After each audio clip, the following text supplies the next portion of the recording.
Le prototype du satellite scientifique français FR1 est parti ce matin d'Orly à destination des États-Unis.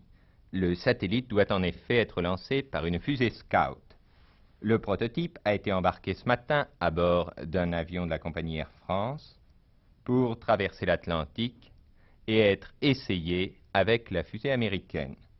À la base de Vandenberg, qui se trouve sur la côte du Pacifique, le satellite FR1 sera placé sur une orbite polaire par une fusée Scout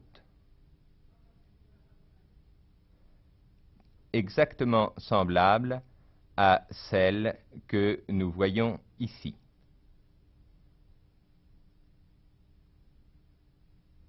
FR1 orbitera à 800 km d'altitude.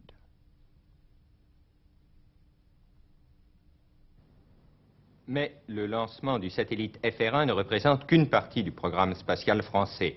Une autre partie est constituée par le lance-satellite français Diamant. Cette fusée comporte 3 étages, premier étage liquide, 2 étages supérieurs à poudre. Jusqu'à présent, ces 3 étages ont été essayés indépendamment les uns des autres en vol et actuellement, on procède aux essais des 2 premiers étages ensemble qui constituent l'engin Saphir. Lors d'un premier essai, Saphir a parfaitement fonctionné. Un deuxième essai a été moins bon car le deuxième étage Topaz n'a pas exactement fonctionné comme il fallait. Au cours de l'automne, 2 autres essais de l'engin Saphir vont avoir lieu. Et puis ensuite, la fusée Diamant tout entière sera mise à feu. Et dès le premier tir, Diamant placera en orbite un petit satellite A1 que vous pouvez voir sur cette photo. La seule mission de cet engin sera de vérifier que Diamant a bien fait son travail, c'est-à-dire a bien placé sa charge utile sur l'orbite qui lui a été ordonnée. Si cette expérience est satisfaisante, la délégation ministérielle pour l'armement qui a dirigé la construction de cette fusée en remettra un exemplaire au Centre national d'études spatiales qui s'en servira pour lancer le satellite D1 dont nous voyons ici une maquette.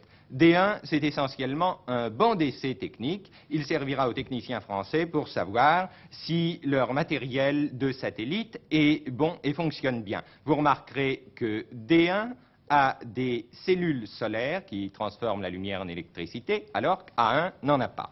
Le programme initial prévoit que Diamant doit être lancé avant la fin de cette année. Et si, pour leur première expérience spatiale, les techniciens français réussissent à tenir les délais qui leur ont été impartis, ce sera vraiment une très belle réussite. Mais nous sommes ici dans un domaine où la technique peut réserver énormément de surprises. Disons que l'homme propose, que la mécanique dispose, et espérons que la mécanique sera bien disposée pour la fusée Diamant.